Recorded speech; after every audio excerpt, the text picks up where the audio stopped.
Philippine Vice President.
Sabi ko sa ito.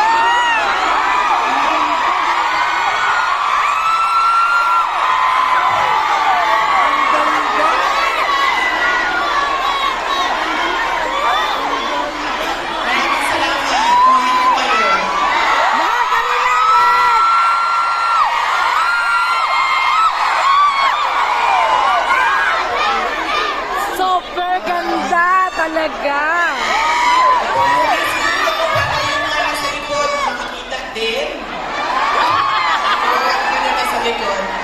Okay?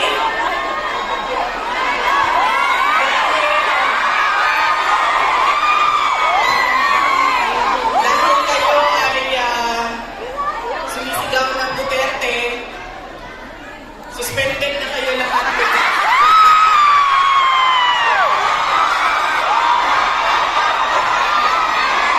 Suspended kayo.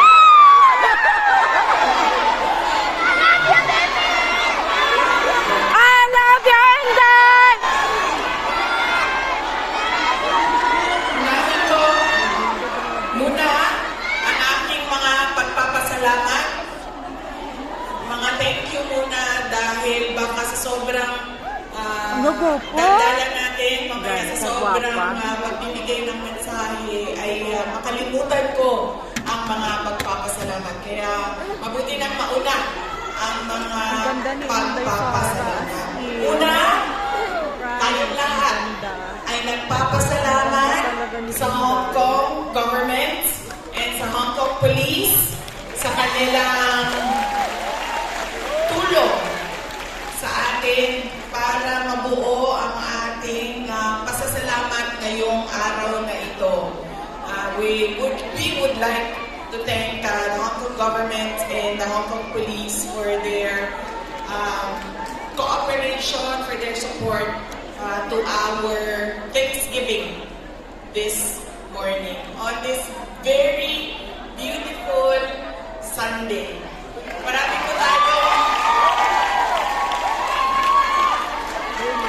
tayong mga kababayan na nandoon sa labas at lahat ng mga first-timer na nakakita sa akin. Starstruck po kami! Sabi nila, Na-starstruck po kami!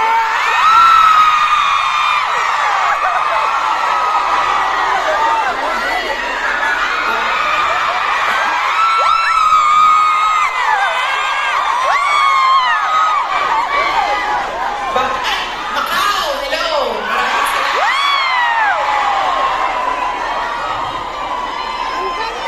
Okay.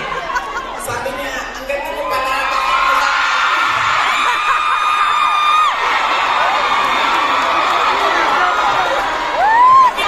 Shrek sa mga picture mo sa internet?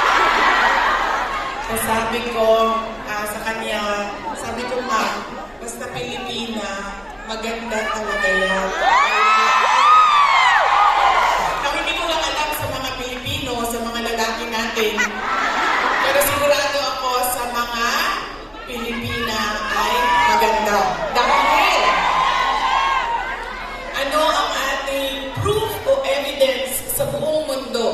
maganda talaga ang Pilipina. Ilan ang Miss Universe natin? Apat ang Miss Universe na winners ng Pilipinas. Kaya, ibig sabihin, global ang beauty ng Pilipina. Kaya, bago ang lahat, sabihin niyo sa lahat ng kaaway ninyo, Pilipina ako, maganda ako.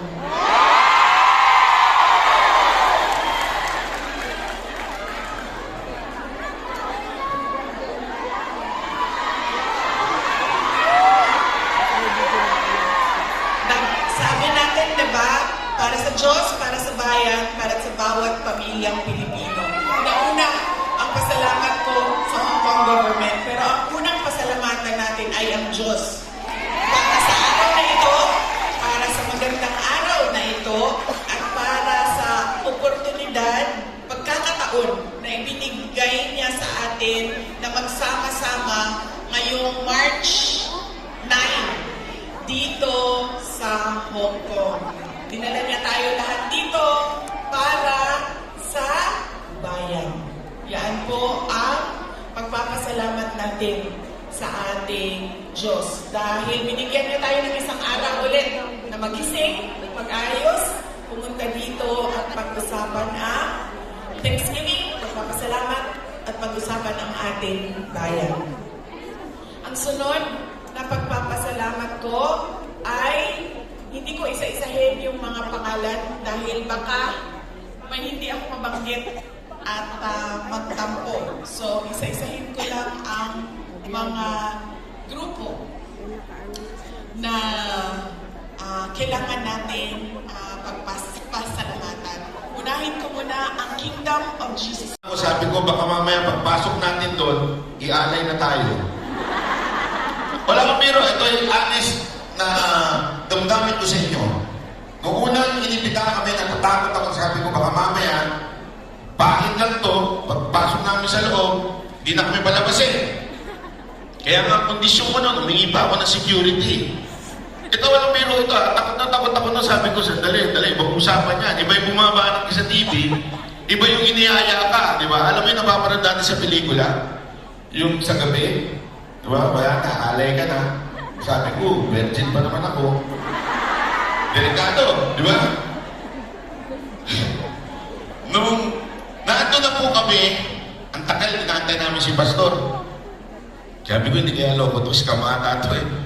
Parang dinudol kami dito ah.